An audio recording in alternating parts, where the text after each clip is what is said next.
And now sports with Chris Duerr from the Little Jess Chrysler Dodge Jeep and Ram Sports Desk.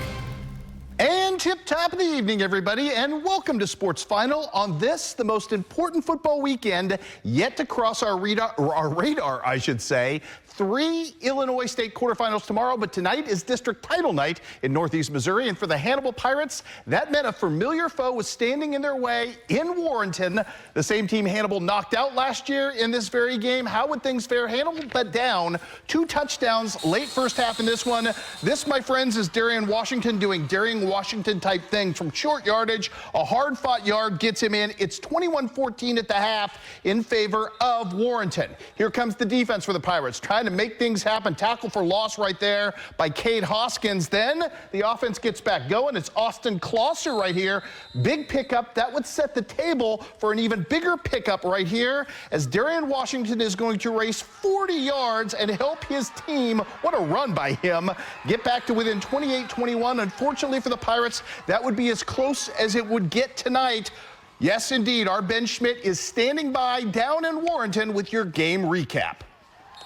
Well, Chris, Warrenton does get its revenge tonight, taking down the Pirates 42-28 to end their season. And really, all throughout the night, it was just too tall of a task for that Pirates defense to stop Austin Haas, who went for 5 touchdowns in this one. Got to give Hannibal some credit, who had 3 touchdowns from Darian Washington to keep this game close, but can never cut it to more than a 7-point deficit. So again, season comes to an end for Hannibal. Plenty to be proud of as they make it to this district championship game, but it ends here tonight in Warrenton. From Warrenton, I'm Ben Schmidt. Back to you, Chris. Thank you, Mr. Schmidt. Appreciate you. Now let's talk some Class 2 football tonight. Bowling Green had a lot more trouble on the road with the Bearcats of Herman than we imagined, but Mark St. Clair's team gets the job done. They will advance in to the state quarterfinals. Their opponent will be an opponent they are all too familiar with. Valley Catholic, the only team to beat Bowling Green this season, and Valley Catholic pulled off a monster win tonight over Caruthersville, 63-21. I believe that game is set for Bowling Green next week, but we'll double check on that tomorrow when Misha releases the pairings. More Class 2 action. Monroe City and South Shelby. Not the game I was expecting tonight down in beautiful Shelbina. Defensive battle from the start in this one. Aiden Magruder gets the initial contact in the backfield. He's resourceful. He's going to get back on it, get credited for part of the tackle for loss eventually. More fun right here by the Cardinal defense in this one. How about Drayden Black sniffing things out on the screen? Monroe City comes away empty on their first drive. Abram Smizer, though, doing some work as well defensively with a tackle for loss of his own. Next possession for South Shelby offensively. More the same. Toby Sapp this time getting in on things right there with a tackle for loss as well. Lots of defensive highlights until Preston Elson finally broke things open a little bit with this scamper down the right sideline to put his team into the red zone. But as defense was the theme for the first 3 quarters of this game, South Shelby would be turned away. Best offensive play of the first half belonged to Quincy Mayfield, who's done this a couple of different times against South Shelby. Thought he might break this, but he is caught and held up. On the very next play, the plunge would continue. It is Marty Smizer, a little bit of chicanery and trickery on this one. Sets him up free right up the middle. He gets himself into the red zone. 4th and goal from the 2 right here, and South Shelby holds strong. 3 quarters of shutout ball. Chase Mollering with a 25-yard touchdown keeper on 4th and 2. 10 minutes left in the 4th quarter, the only score of the game. South Shelby stays alive. Give Monroe City a lot of credit. They are much improved over the course of the season, but their season is now over. South Shelby's will roll on. They are on the road in the state quarterfinals to Mid-Buchanan, who was a winner over a good Brookfield team tonight. 26-14 was your final in that contest. Our last Missouri game, at least of this night, took place at the 8-man level, the rematch between North Shelby and Paris. North Shelby blew out Paris in their first meeting, 52-14. Early on, the Coyotes trying to get things going in this one, already leading by 6. Luke Ensor is going to find Peyton Crane, and he splits 3 defenders and finds the open space and put the Coyotes up, or the Coyotes, I should say, up 14-0. The Raiders finally got life in the form of sophomore Gannon Bowen as he takes the kickoff. And man, this is pretty stuff from Gannon Bowen, maybe the best sophomore in all of Missouri 8-man football. To the house he goes, and just like that, it's a 6-point game. More from Gabe Bowen. Continuing right here, just 8 seconds left. Jade Daniel going to throw a dot to the sophomore in double coverage, and that would score Bowen's 4th touchdown of the first half. North Shelby goes on to win. And my goodness, tip your cap to David Stuckey and crew. They have held it together through all sort of catastrophic injuries, but they are off past the district and district champs with their big win tonight. Up next for them, a showdown with 8-man football royalty. Worth County with the win tonight in dramatic fashion over Albany, 40-34. We'll double check. I don't remember quite who hosts this next week, but we'll try to get you that information coming up tonight on the web. We had more than just football tonight. How about the return of Quincy Notre Dame superstar Abby Schreck with Mizzou now? She's playing in Western Hall tonight. You don't often see an SEC team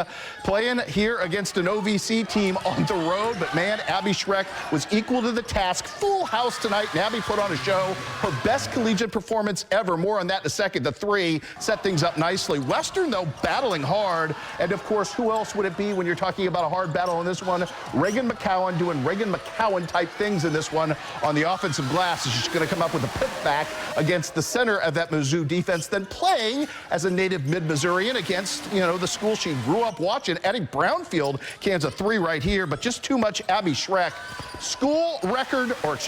Personal record, 26 points tonight to lead the way. And yeah, all of Western Hall was rooting for her on this night as Abby Schreck and company get the win on the road. They needed this one. All Mizzou tonight, 75-55 was your final. Meanwhile, back in Quincy tonight, Quincy University trying to build its start for Courtney Boyd to 3-0 on the season. Chop Danso doing things on the inside. This was a great matchup tonight with Roosevelt. A little bit later in this one, it's Marion Blast doing some work off the offensive glass and put the 2 back in as well. A little bit later, Katrina Stack going to rush the rim right here and find her 2 as well from a place of comfort with her offensive game. Good stuff from her. Back and forth we go in this game. QU kept getting answers in this one from different people in this one. How about Karsten Stratton doing some works right here? Karsten Stratton with a nice take as well as she gets the bucket there. A little bit later, it's Miss Williams. Samira Williams doing her thing as well. Quincy University battled hard in this one, ends up falling, though, by a single point. Final count, this one sees QU lose for the first time this season. 65-64 is your final. Also on the scoreboard tonight in women's college basketball, this will be the last score we leave you with tonight because we did not get an update on the Illinois college men yet. John Wood, a winner on the road over Bryant and Stratton. Final count in that one was 71-55. We talked about Abby Schreck, her former partner in crime at Quincy Notre Dame, Blair Efting. Monster night for John Wood tonight with 26 points. Now on the college signing front, John Wood softball boss Kelsey Thompson has kept that talent pipeline open to Quincy High from her days as an assistant coach on Daryl Hens' staff. And today she landed, actually I should say on Wednesday, she landed a pair of Blue Devils in Carly Gilker and Ari Adorno. It just means like everything to me. I've worked so hard my entire life. I mean, my family has helped me so much, all the time and money spent into it. It's just a great feeling. Oh my gosh, it was so important. It made the decision so much more easier. I mean, I was able to talk to Kelsey and connect with her so much more than like most people are with their coach. I just wanted to stay home, most importantly. I mean, this is where I grew up, and I think that continuing my softball career here is like really important to me. So I'm actually thinking about majoring in elementary education. And so I thought about continuing at QU for that.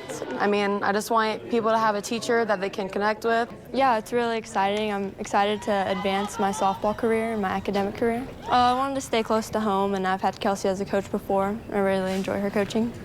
Probably just consistency and sticking to the game. The goal is definitely a 4-year college. Sports management. Why sports management? Because I like to stay connected to sports. Just their attitude and their approach. It's kind of funny to watch, having watched Ari grow over the years. She kind of went to just one that, kind of started out as an 8th grader, just kind of playing and having fun, and then you just kind of see it develop over the years where it became something more to her, and then it developed. And I've watched Carly. I mean, she was here as a 7th grader and then came back last year, and I've watched her over the years when she was the other place and just watching her development. She's a competitor and she's a fighter, and they bring a lot to the table, and that's just what makes them great because they're athletes and they play hard. Lots of signings this week. We're going to continue our coverage throughout the weekend, including tomorrow on Overtime with a pair of Palmyra basketball signings, one of which will benefit Quincy University very nicely for the next couple of years down the road as Courtney Boyd got a good one out of her own backyard. But that's not all we've got for you tomorrow on Overtime. Again, as I mentioned, 3 state quarterfinals. Quincy High on the road at Chicago St. Rita. Maybe the Super Bowl of Class 2A football tomorrow as Quincy Notre Dame treks to Maroa Forsyth and takes on a quarterback who's thrown for almost 2,900 yards this season. And Camp Point Central and Calhoun will renew hostilities. That should be plenty fun as well. Not the only football we've got for you tomorrow as well. Van Far on the road in district semifinal play in Class 1. Remember, they shrunk Class 1, so it's a little shorter road to state, but man, against football royalty in Perryville, St. Vincent tomorrow. All of that coming your way, plus some more basketball highlights as well. And we've got Hannibal soccer, and maybe the biggest soccer match in a long, long time for the Pirates. It's at home. If you're doing nothing tomorrow afternoon, head on out to Veterans because, man, Hannibal soccer is so much fun to watch. They will be taking on a very good Ladue Horton Watkins team. Again, we'll have massive coverage on Overtime. Can't wait to bring you all that.